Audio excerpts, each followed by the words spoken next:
আলোচনার কেন্দ্রবিন্দুতে পরিণত হয়েছিল, কারণ এই সভায় নির্ধারণ করা হবে বাংলাদেশ দলের নতুন অধিনায়ক, কোচ ও ম্যানেজার। এ দলের শন উইলিয়াম হেড কোচ আর সারোয়ার ইমরানের সহকারী হিসেবে দায়িত্ব পাওয়াটা আগেই নিশ্চিত ছিল, হলেও তাই। কিন্তু টেস্ট ও ওয়ানডের জন্য আলাদা করে অধিনায়ক করার গুঞ্জন ছিল বাজারে। এ নিয়ে বোর্ড কর্মকর্তাদের মধ্যে মতবিরোধ ছিল। শেষ পর্যন্ত তারা হাবিবুলকে সরিয়ে আশরাফুলকেই বেছে নিলেন বাংলাদেশের পরবর্তী অধিনায়ক হিসাবে। আমরা অত্যন্ত আত্মবিশ্বাসী আশরাফুলের ব্যাপারে, এবং আমরা পারফর্মারকেই ক্যাপ্টেন হিসেবে দাঁড়া করাতে চাই, যাতে অন্যদেরকে সেই উদাহরণ তারা ফলো করে এবং দলের প্রয়োজনীয় হয়ে দাঁড়ায়। শুধু ক্যাপ্টেন্সি নয়, পারফরমেন্সও আমাদের জন্য অত্যন্ত প্রয়োজন।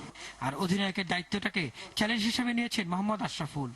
আমি যখন লাস্ট 2 বছর ক্যাপ্টেন্সি করেছি ডোমেস্টিক খেলায়, আমার পারফরমেন্স আরো ভালো হয়েছিল। তো আশা করব যে ইনশাল্লাহ ইন্টারন্যাশনাল এরিয়া তো তাই হবে। আমি আসলে সিচুয়েশন অনুযায়ী চেষ্টা করবো আমার ক্যাপ্টেন্সি করতে, এবং আমি আশা করি যে আমার কাছে মনে হয় যে আমার ক্যাপ্টেন্সি উপভোগ করবে যারা আমার খেলা আর বাংলাদেশে খেলা দেখবে নেক্সট। শ্রীলঙ্কা সিরিজেই সেটা প্রমাণ করতে চান আশরাফুল।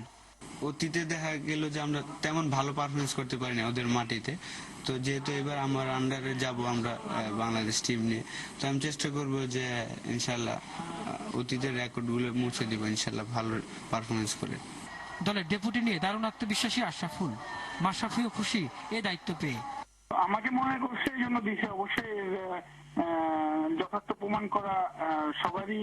অবশ্যই আমি চেষ্টা করব, যদিও আমার ড্রিল অত বেশি থাকবে না, আমার ড্রিল থাকবে ক্যাপ্টেনকে হেল্প করার। তো যতদূর সম্ভব আমি চেষ্টা করব।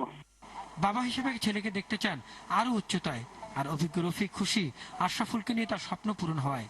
আমি তখনই বলছিলাম যে তুই যদি বাংলাদেশ টিম ক্যাপ্টেন হস, আমি যদি তোর আন্ডারে খেলতে পারি, তা আমি নিজেকে খুব ধন্য মনে করলাম। তাই ওইটাই মনে হয় আল্লাহর মধ্যে সাকসেস হয়েছে যে এখন বাংলাদেশ টিম ক্যাপ্টেন এবং ওর আন্ডারে আমি কাজ করব। তো এরতে আমি মনে করি যে আমার খুব খুশি বিষয় যে আমি একটা জিনিস বলছি, ওই জিনিসটা হয়ে গেছে। পরিসংখ্যান বলে হাবিবুল দেশের সব থেকে সফল অধিনায়ক। এবার আশরাফুলের পালা।